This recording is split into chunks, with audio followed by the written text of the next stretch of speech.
Welcome to the first podcast series here at The Coping Mechanism. In this series, we explore the findings of our first survey, which looked at how people are coping in the COVID-19 pandemic. In each episode, we are joined by experts who give us a deeper understanding of our findings and an evaluation of what we might expect in the near future. I'm Malika Speaks, spoken word artist and poet, and I've been hosting these discussions. I will also give you my thoughts and conclusions at the end of the video. This episode looks at the juxtaposition between people saying that they feel we're coming together more, but also expressing concerns around feeling more divided. Almost 60% of people said they felt that we were becoming more divided, but then at the same time, 47% of people feel we're coming together more. We also saw a racialized division in our responses. So, the survey tells us that we want to come together more, but that there is further marginalization of already marginalized groups. Question is, how do we engage with this? Today we are joined by Stephen Shashoua from Caravanserai Collective, an international mediation organisation. I've had the privilege of working with Stephen, and I have to say he's incredible at what he does. We also have Ray Douglas from Minus Violence. He is a youth gang interventionist specialising in minority ethnic communities. Ray, I watched your TED Talk, and I have to say I was deeply inspired by the cause behind your work. And as ever, we have our colleague Anita Nayyar, social psychologist and research director at the Coping Mechanism. So Anita, Stephen and Ray are going to discuss our findings and explore the apparent conflict between whether people are coming together more or becoming further divided. Anita, why don't you kick us off with why we have created this as a topic? So one of the things that we were really interested in when we went out and did this survey was whether people felt that they were coming together more. We heard a lot about togetherness, or whether they were feeling more divided. We were particularly interested in blaming and shaming. So the former, looking at whether people are coming together more, was really important because, first of all, we heard a lot of this, people saying that they feel they're coming together, that the pandemic's a great leveller. But also in terms of psychology, of our communal psychology. And this is one of the things that we see at a time of change is a really good thing for growth as a community, relying on one another more and more. And finding ways to cope with this new and unusual situation together. It's almost like we help one another understand the changes that are happening to us and we grow out of it together. So that can be a really strong position. We're really interested in that. On the converse side, we also saw, and we've done another podcast on this, that there's a lot of ambiguity from government about what we're supposed to do, and almost a shifting of responsibility onto the population for managing such a big thing as the pandemic, the virus, the NHS. You know, these are all things that are kind of beyond members of the public to manage. And what you often see when we're given something that is too big for us to handle is that we hand that thing on to other people. So we call that the hot potato, and we've written an article on that as well. So we wanted to see whether this handing over of responsibility was happening as well, so through scapegoating and shaming. And the really interesting thing we found is that people are both feeling they're coming together more and learning to rely on other people, and scapegoating and blaming. So about 67% of people said they're learning they can rely on other people, but about 47% of people said they feel that society is becoming more divided. We also asked a question about how well people are keeping to the rules to have a look at this.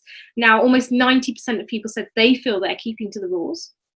But interestingly, when we asked them how much they feel that their local community members are keeping to the rules, they said about 70% said they don't think their local community members are keeping to the rules. So that's, you know, we're seeing our communities as a threatening space.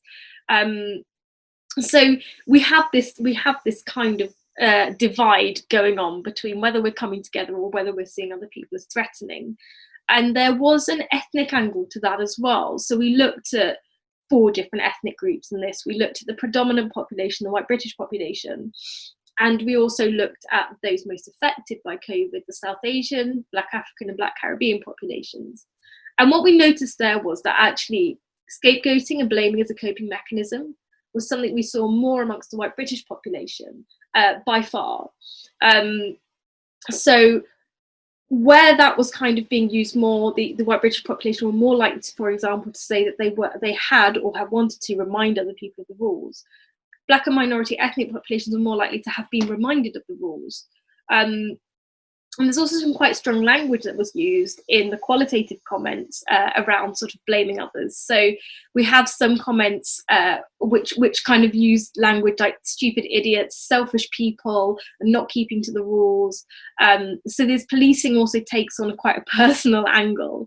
And also that we see that the policing and the blaming is targeted towards certain communities. So we saw that particularly towards young people, towards what they refer to as certain communities, or some that was more explicitly racialized. So talking about the Chinese, and that was mostly about the Chinese government and country, so we need to do something about China. But also talking about Black Lives Matters protesters. So as we were doing the survey, the Black Lives Matters protests were happening, and talking about using language, as I've said, around certain groups. So you can see that this is very racialized, and actually minority ethnic communities are less likely to be using scapegoating as a coping mechanism. They're more likely to be using reliance on others. They're also more likely to think that we're becoming more divided, and they're more likely to want to come out of this by coming together. So that's, that leaves us at this place where, whilst we want to come together more, there is definitely further marginalization of marginalized groups going on. And the big question is, how do we engage with this right now as community groups? I think there's layers, isn't there? So obviously there's the common denominator, which is COVID, and then on the layer on top of that, which is the whole thing around racial justice. So it was very challenging for communities all across, whatever class, colour, creed, ethnicity, faith you were. But then we had this kind of this emergence of decades of conflict that came to the surface in the middle of a pandemic. And I think people were riding two waves at once. We've actually not an answer to either of them. So I often say the reason why I believe there's been a tipping point around racial justice is because everybody was at home and it wasn't leaving, your feed, and people didn't have school runs, and people didn't have to be on the tube, and people didn't have to go to team meetings anymore. So everyone was at home and they were sick, they were still. There's a verse in the Bible about being still, and the whole world was still. So this major incident happened, as everybody knows, which you couldn't look away. It weren't going anywhere. So that already, on top of the trauma and the vicarious trauma of COVID, brought out the best and the worst of us, I believe, as humans. One, the coming of together, people helping, people digging in, people caring, but then also the division. But we also gave some communities the opportunity to get some stuff off their chest, let's be honest. And it didn't stop. And, I think for me, I think we're in a critical point now where we can use the last 4 or 5 months of pain, of suffering, of struggle, and as a launchpad for greater things, if we all as a society come together about, well, what have we learned? Well, we clearly learned there's massive levels of inequality when there's a pandemic, but also within structural racism. So that's the thing for me. They say, I think it might be a universal saying, but they say it quite often in the Caribbean, that pressure bursts pipes, and the pipes burst in so many different ways. So I'm always talking about the tipping point, and we have reached a tipping point around inequality, both in health, but also in the concept of racial justice. I think this question goes out to all of you. When it comes to community tensions, we often focus on minority groups, but why is it also important that we engage with the majority ethnic group as well? So for many years, I ran an interfaith organization in London, formerly called 3FF, or Three Faiths Forum, now the Faith and Belief Forum. And these were during the times of community cohesion, as well as the prevent agenda. And constantly it was about minority communities. It was really, let's be frank, it was about Muslim communities, and the interfaith agenda was primary on the back of Muslim communities. During that time, it was always about those communities not getting it right and needing to integrate to where we are. Now, where are we? There was never an idea of integration as a two-way street. There was never an idea of how a host community has to adapt to meet the challenges, as well as the challenges that those communities were feeling within themselves and the anxieties that are felt in them, which I don't think has ever been dealt with. So we're always talking about minority communities and never talking about the majority, which I think are equally suffering, equally having problems. Equal is a difficult word to equate, but everybody is suffering in a different way, and there's a need to focus on those majority groups, especially at this time. Yeah, I think there's something really important there as well, because we often don't want to give any sympathy to a majority ethnic group if they are marginalizing others, but there is something in recognizing that is also, if you are marginalizing others, that is also a struggle that's going on for you psychologically. You're doing that because you cannot cope with it yourself. So that's not taking away the recognition that it's wrong or harmful. It's just recognizing that there's a psychological struggle happening there that needs to be engaged with. So I feel very strongly that actually coming out of this, if we're to work on integration, we need to really be engaging with the psychological struggle, which is allowing part of the population to pass on blame. And actually, as Stephen said, we often say, well, how do we work with the affected minority populations? That's important too. But we really do need to be working with where this kind of blaming and scapegoating is coming from in order to stop it happening. It's really, really important for community groups supporting those during this time to do that. Having worked in a lot of those communities, but there's also a lot of myth-busting to do. I mean, if you speak the way I do in those communities, a lot of them, if you'd ask them a question like, what percentage of the UK are refugees?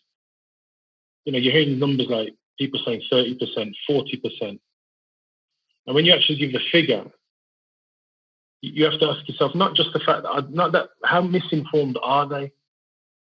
To think that 30% of this country are refugees or immigrants. And I would also say, for a very long time, I have said that it's sad that the white working class voice isn't heard, and when it's not heard, and there's not spaces for them to express and share and learn and all the things, people come up with ideas and perceptions because they're not engaged at that level, and that's it. Ignorance bleeds. It breeds so many things, and one of the things that it breeds is hate, primarily. So it's about engaging those communities around these conversations as well. And it's not just white working class communities, by the way. No, and actually it's important to say in the study this was across class divides. So it wasn't. I often find this in my research that we have this almost myth that this is white working class, that sort of scapegoating and especially when we talk about racism, we apply that to white working class. And I think that also is a sort of denial of a reality, that it's a classist denial of a reality that this exists amongst the middle classes too. I think so much comes down to economics. And if we look at, Singapore, where I've just been starting to do a bit of work, a model also of how to do things right. In the beginning, they were handling it very well. As a society, they're very organized and controlled, which I'd love to hear your thoughts on the control thing that you mentioned earlier, the control side of what we're dealing with. But there they were doing really well, and then they had a spike. Where was it? In the foreign workers neighborhoods. These again are frontline workers, again on the lower income, are lower income, and again a blind spot for the government. And so there are all these blind spots that are suddenly people are noticing for the first time. Maybe it'll allow them to do something. So that's right there. Portugal, Singapore, and the UK dealing with some similar issues, which for me comes down to economics. We have to come back to talking about class, and I've been part of conversations that said we've finished class in the UK. It's done. We've solved that one. It's still very real, and hopefully times like this, it makes us realize how real it is, and to get out of our bubble and see the reality. Thank you. I feel like we've really drawn in on the why, on the importance and the why, but how do you think that we can support community groups in working through these tensions between coming together and being divided? I don't know if it answers the question, but I do feel that it's such a strange time, and building upon another strange time. But we are in these bubbles, in these separate spaces, without it went all the way down to the individual and your little family, and then you reached out. The only people you could reach out are to friends who their history of. So our contact is so limited with others. We have to really seize opportunities to find other ways in which to create connections and contact, in order to humanize the other, and to have ourselves humanized. I'd like to see that's where the kind of media, the focus should be on, to bring out stories of those individuals, and what is life under COVID. What are the anxieties that different people from different communities are dealing with, and how are they finding the resources within their communities? People aren't going to mosque or synagogue or temple like they used to, but they're finding places online to be authentic, to gather. And so how we gather and the impetus is real, and I think that's something to share to others. I have a friend who just wrote a book called The Power of Ritual, and who's trying to bring the power of ritual of faith traditions to a more secular audience. I think there's something there about creating opportunities of community, or to recreate community in different ways than we've seen before. And just jumping off that point, actually, so this, to go back to looking at psychological coping mechanisms, spiritual resourcing is actually one of the things, which is what you've referred to in a way there, one of the ways that we grow out of times of change, and the trauma that comes with these times, difficult times of change. And we've seen actually in the survey that people have been spiritually resourcing, even if they're not religious. Mostly, we've got another podcast on this as well, by taking the time to stop and reflect and realizing what they appreciate. And so that book is actually, I think, is probably a really important thing for all of us, because religions already do this really well. So they provide places for reflection, they provide the bigger picture, they help you to put things into perspective, they have the method to do that. So applying that in secular spaces can be really helpful. And also, again, in the survey, we saw that minority ethnic populations were more likely to be religious, and they were more likely to cope by building community. And we see that a lot, that relationship between religion and community building is very strong, and that also really helps with resilience. So this sounds like a really, really good resource. By Casper ter Kuile. I should say, Casper ter Kuile, The Power of Ritual. It just came out a few weeks ago. Okay, we'll try and put a link to it as well on the podcast so people can see. Raymond, what were your thoughts? I mean, yeah, to chime in. I think also the conversation around resources and let's talk about BAME-led organisations delivering ring-fenced programs that are targeted to BAME communities, not kind of, organisations parachuting in, doing projects with communities. So the whole concept of co-producing outcomes, but led by BAME-led organisations within those communities, because, not just because of the nuances, not because of the cultural touch points, but because of this thing around visibility, sustainability. We say once again, we say in Jamaica, new brooms are good, but old brooms find the corner. And it's so true. And a lot of the time with programs around building resilience, this is what's needed. If it's these big NGOs going into communities, they're not going to find the corners. They'll clean, quite well, but getting in right in there. And that's the thing for me that's come out of this. Well, where's the repair? There has to be some statute around the repair. There has to be some statute around the repair. And I'm not hearing that. There has to be some statute around rebuilding resilience. And I'm not hearing it. Maybe other people are, but I'm not hearing it. I don't know where to signpost people to it. So there's a bigger conversation. And isn't it interesting and scary that Brexit's not even mentioned anymore? And so imagine a pyramid where you've got COVID, you've got all the economics around COVID to the left, the whole issue around, let's call it a diamond actually. At the bottom, you've got the whole issues around racial justice. And then on the other side, you've got Brexit. The next 3 to 5 years are going to be, we need wartime generals, not peacetime generals, in terms of rebuilding communities. And if there's no statute around it, it might mean that there's going to be some really difficult times around communities separating even more. When you talk about wartime generals, I'm just really interested in. There's a whole load for me there about trauma and secondary trauma and historical trauma in ethnic minority communities.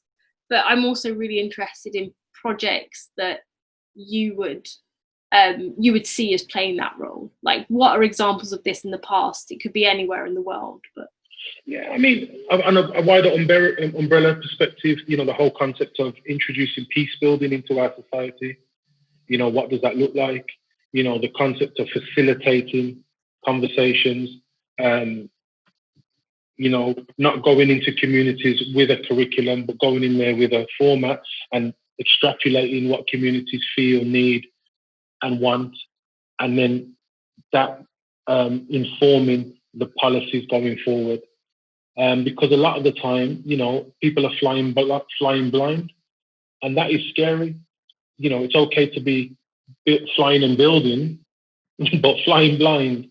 So I would really be, I would really think we need to look at how we go back into these communities. And all organisations, it doesn't have to be BAME-led solely, but it has to be culturally competent, trauma-informed, peace-informed, racial justice-informed. In terms of what community groups, I think also need to be doing, where we've got this kind of difference between people leaning into togetherness and kind of this othering, is from my work historically, when I've worked with the majority ethnic population on issues of racial bias, what I've noticed as well is that you often have communities that live in near minority ethnic communities who can sometimes almost feel excluded by minority ethnic communities, because a lot of those, and especially those we've spoken about, the South Asian, Black African communities especially, can seem very tight-knit. And so where you already have a fear of the other and you live slightly outside that bubble, you live in a town near the Asian town, you kind of feel feeling Envy. envy, even envy that comes in as well, right? The kind of community envy. They've taken, these people, these Pakistani people have taken over the pubs, and now that's theirs, and they've appropriated what's ours. But it's always about the social spaces they've appropriated and us not being allowed in. And I've actually found that on projects with such communities where that racial kind of bias and that fear exists, one really effective thing to do is provide spaces where people can physically come together on a shared project. So, for example, you've done this, Stephen, in schools, bringing together school children to work on a common project, be it about taking photographs or a sustainability project, or one where there's mutual benefits. So in the United States, there is an NGO who started to put Muslims who were already in politics in positions in the community where they could help the people who don't get help, mostly from the white American population, to access power. So there's kind of a mutually beneficial relationship there, but it's all about kind of getting beneath the labels and the perceptions and doing something together, because then we work at kind of like a deeper level of our humanity. So common cause, I think, could be a really important way forward as well, to help people to lean into that togetherness. Because there is, we've spoken a lot about the thing we're all scared about, the blaming, shaming and scapegoating. That's kind of a continuum of what came before the pandemic. But there is also that desire to lean into togetherness and to lean into relying on other people. And it's something we really want to encourage. So I would also say that creating forums for common cause is really important. Ray, I would actually like to put that question back to you as well. Like, you spoke about, what your experience has been in the African Caribbean community. I would love to hear a little bit about that. Like, yeah, I mean, I think obviously my primary community is that, but I straddle a lot of different communities, so it's enabled me to do comparative. But I think the biggest obstacle in all of this, from a community perspective, is lack of consistency in the messaging, and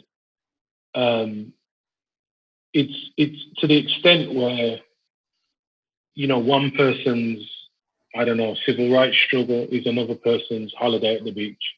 The same imagery around mixing.